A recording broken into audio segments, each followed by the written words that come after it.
Well, it made a lot of sense to everyone in the baseball world. The Diamondbacks agreeing in terms of Randall Grichuk on a one-year deal with a mutual option for 2026.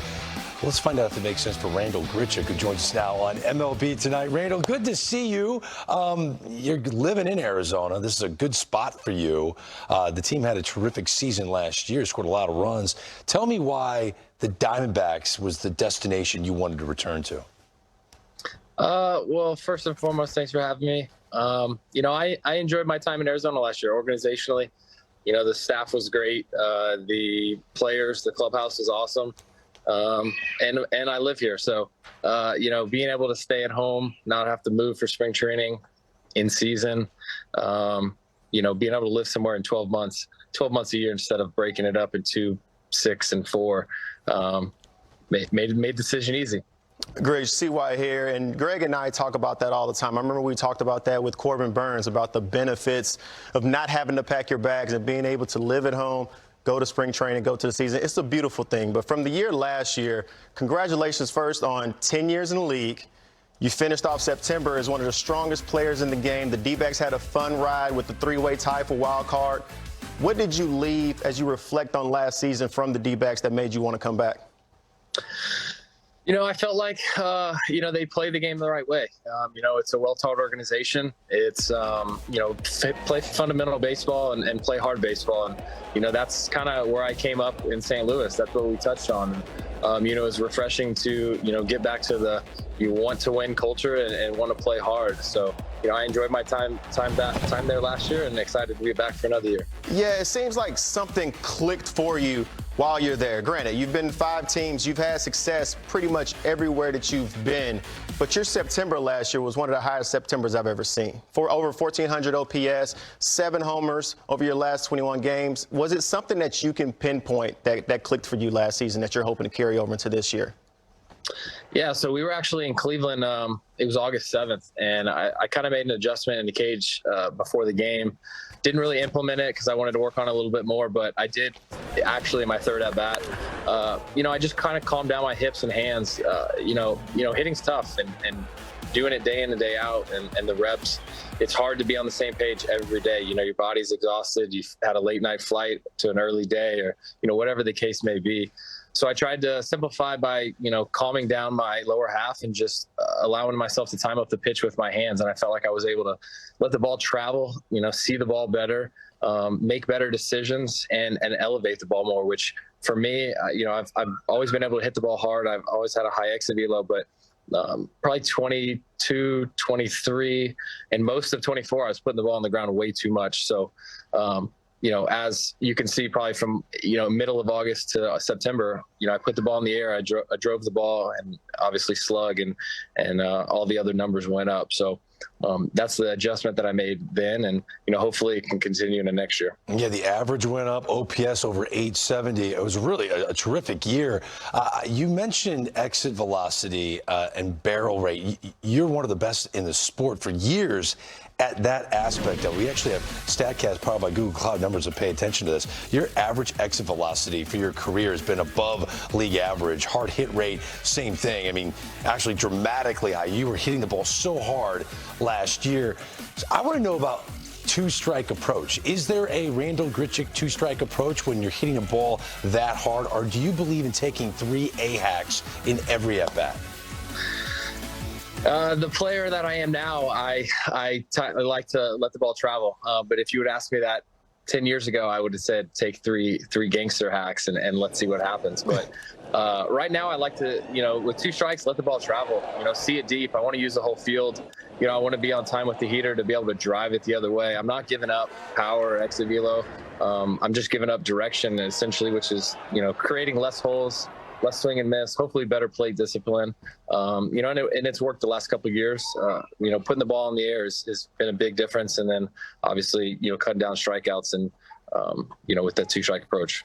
Randall, as I go through your career and see the adjustments that you've made, you can argue that you're getting better right now with age. A lot of times when players get older, they kind of fall into their roles. And as I'm reading articles talking about your signing, it seems like they already have you slated as this platoon guy, DH, but you're a plus defender and you rake righties as well. So from your personal standpoint, How much do you limit yourself as far as what your expectations going into this season will be? Do you want to be an everyday player again? Yeah, most definitely. I think, the role last year, playing every day for, 9+ years, going into a role last year where it was limited to playing against lefties, it was a culture shock. It was definitely something that you had to battle with internally, but I'd be able to settle into it and, do damage when my name is called. And honestly, it's just, I do feel like I've been getting better with age. I feel like I'm becoming smarter at the plate. I'm learning my body, what to do and what not to do, from a lifting standpoint, in the training room standpoint. So, I feel like the bat path is good. The bat exit velocity is staying there. All the metrics are there. It's just now I'm learning how to hit and being a better hitter. So, hopefully it can continue and, I'm able to do this for quite a few more years. You were an everyday guy in St. Louis and in Toronto and in Colorado, and it had to be difficult to put up the numbers that CY was talking about. And if there's a righty on the mound, you're not playing. So how imperative was the communication from Torey Lovullo when you're putting up crazy great numbers and not in the lineup every single day? Yeah, that was tough. I'm going to be honest. That was real tough. Guys that you might have had success against in the past, and you might have hit a homer or had a couple hits the night before, and you're feeling good. A lot of hitting is mental, right? If you're feeling good, then it's going to translate. If you're not feeling good, then you need to figure it out because you start feeling for the ball, you start pressing, you start overthinking it, you start trying to do too much. But when you're feeling good, you're feeling good. So there was times where I felt good last year that I was, hoping I was going to be in the lineup that next day or that day, regardless of who was on the mound. But, it was kind of something that I just had to swallow and, be ready for the team when my name was called and understand that we had a good team. And, it was unbelievable how we finished the year and not making the playoffs because that was probably one of the best teams talent-wise that I've been on. But, just trying to do whatever I can do for the team. And if that's, play against lefties, some righties, if that's, when someone gets hurt, play every day. Whatever it is, I'll be there. Entering your 12th season in the big leagues. I remember when you were a rookie, man. They grow up so fast, CY. They really do. Randall Grichuk, congratulations on the deal with the Diamondbacks, and we appreciate your time, okay?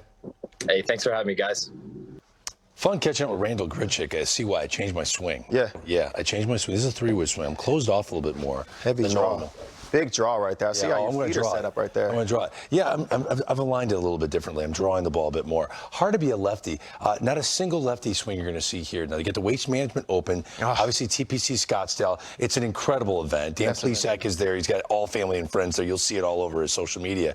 But a lot of Arizona Diamondback members of that squad participate in the Pro-Am. This is Zach Gallen. Now, tell me what you think of that swing. I've seen that's Gallen. Merrill Kelly. Gallen, the swing, he has a pure swing. He looks like a golfer. I mean, he's played in some Pro-Ams. Kelly as well. They both got good swing. Pitchers, man, starting pitchers, they haven't made. They pitched one day. That's manners. It looks like a manager swing, though. There's Gallen again. Watch this, though. This is Corbin Burns. That's got to be on 16. That's beautiful. That looks like your swing, bro. Yeah, I mean, it does. Corbin Burns, you have a beautiful swing. You know what? That's the best event of the year. If you're in Arizona, I lived there for a couple of decades. I've never been to that. I've never been. Right around Super Bowl time, the combination of Waste Management and Super Bowl, it's. Now I've played it. I parred 16. They throw the stands up. Yeah. This iconic hole. I was in this bunker right here, and I chipped it out and made a stupid putt that was completely lucky. Got a great short game, bro. Oh, thank you. Great short game, G. This guy talks more trash. He is a class act on television. No golfer talks more smack than Chris Young. Not even close. Just don't lose to me. You're fine. It's unbelievable. Here at MLB Network, we want everyone to play ball, including softball. Division I leadoff classic. Tune in Saturday. It starts at 1 o'clock Eastern. Mizzou against Duke, then Nebraska against Texas Tech. Wrapping up our tripleheader, Tennessee and Northwestern. Again, it's the NFCA Division I leadoff classic right here on MLB Network. So here now is my Greg's list. Do you guys mind if I do a Greg's list? So this list is my personal opinion. That is the crux of this Greg's list. Our quest to find out who is number one on Greg's list. You guys can hang out with me while we do this. And you are number one on Greg's list. I wanted to do this Greg's List when Juan Soto signed his $765 million contract, but I couldn't because I had that feeling in my bad knee that Pete Alonso would go back to the New York Mets. So now that he is back for at least 1 year, he could opt out after the first year, that 2-year deal. Now I know it's going to be Lindor, Soto, and Alonso, which got me thinking, is this the best top of the order in all of baseball? That is our Greg's List. We kick it off at number 9. We're going to Houston. There was a time when the Stros had the best 1 through 3 of any lineup. But Altuve, Jordan, I'm putting Christian Walker in the 3-hole. Some of you might go, more of a cleanup guy. I think this is the best 1 through 3 the Stros can throw at you, but it's only number 9 in this sport, according to me. At number 8, Gunnar Henderson led off the majority of the season last year. Adley Rutschman did go back and forth between 2 and 1, but he's an on-base guy. I don't care what any of the projected lineups are saying. Tyler O'Neill, you went and got him for a reason. You're bringing in the left field wall closer to home plate for a reason. You want him to hit over 30 home runs again. That's the 8th best 1 through 3 in any lineup. Number 7, the Texas Rangers suffered from a World Series hangover. It's real. It happens. All 3 of these guys are bouncing back. Marcus Semien had a bit of a down year. He's going to bounce back. Corey Seager just didn't play a full season when he played. He was great. And Adolis Garcia, he went south the hair. That dude's ripped. He's yoked. He'll be back. They're number 7. Number 6, man, I tell you, Anthony Volpe's in a good spot here. I think he's going to be the leadoff guy. There's talk that maybe Judge would hit in front of Bellinger. I don't see that at all. Cody Bellinger is going to have a monster walk here, hitting in front of Aaron Judge. Volpe's still trying to solidify himself as the reason why this 1 through 3 is only number 6 on Greg's List. The 5th best top of the order in the entire sport, the San Diego Padres. You have power and speed with Tatis Jr. Then the contact king of Luis Arraez and Manny Machado. I love this. This is an old school lineup, man, when you had a hit the contact 2-hole hitter. Now we put the sluggers in the 2 spot. The Padres are number 5 on Greg's List. Number 4, the Atlanta Braves. Now, this is the lineup I'm going with.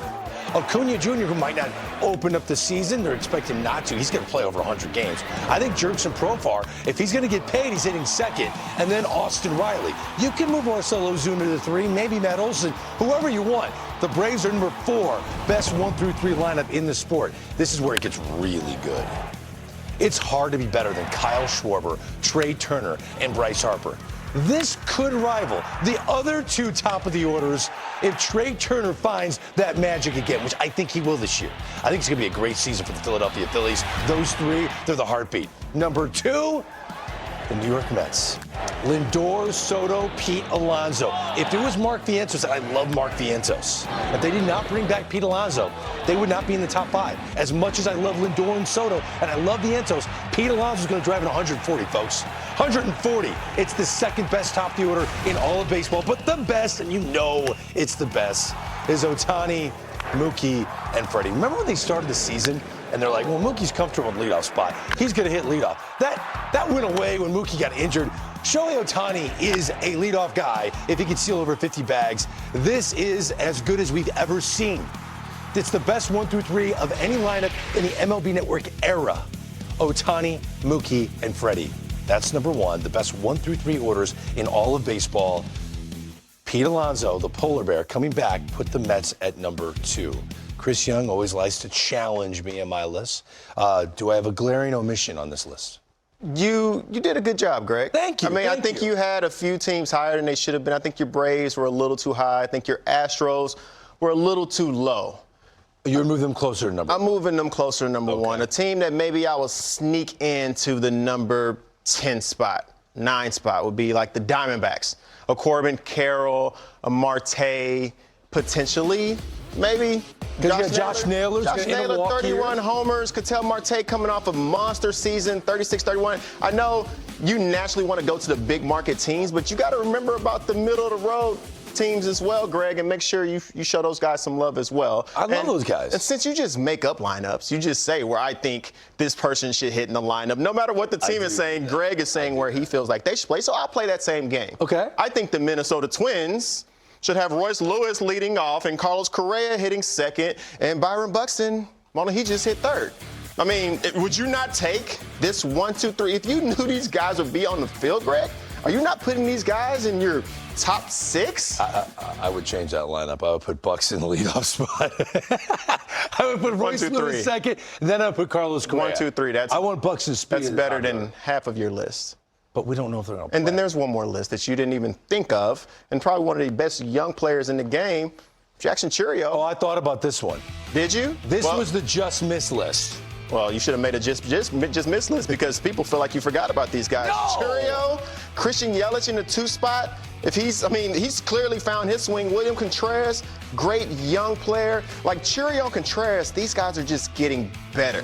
And if these guys continue to develop and get better, like you're hoping for these breakout seasons from some other players on your list, they should get the same benefit of the doubt and deserve their way on the list. You sold me. I'm kicking the Yankees out. Sorry, Aaron Judge. I'm making room for the Milwaukee Brewers.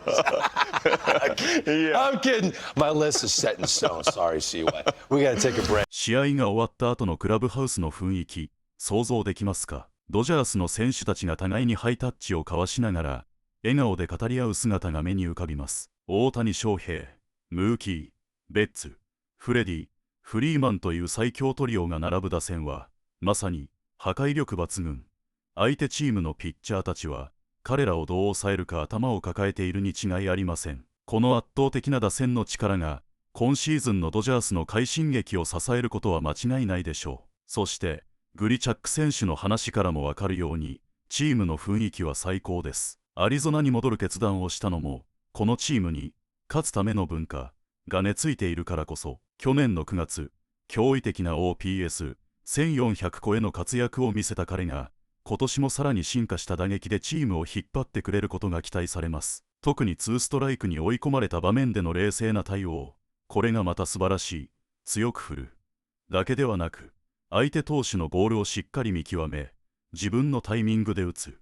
まさに熟練の技ですね。そして、このような選手たちが集まり、互いに切磋琢磨することで、チームの結束力もどんどん高まっていく。ドジャースが持つのは、ただのスター軍団ではありません。勝つためのメンタリティ、そしてそれを支える本物のチームワークがあるのです。この結束力こそが、シーズンの長い戦いを勝ち抜くために必要不可欠な要素です。また、GREG、S、LIST を見ても、ドジャースの打線が MLB トップの評価を受けていることがよくわかりますよね。大谷選手を加えたドジャースは、まさに超攻撃型チームへと変貌しました。ここにムーキー、ベッツ、フレディ、フリーマンが加わることで、もはやどこからでも得点できる。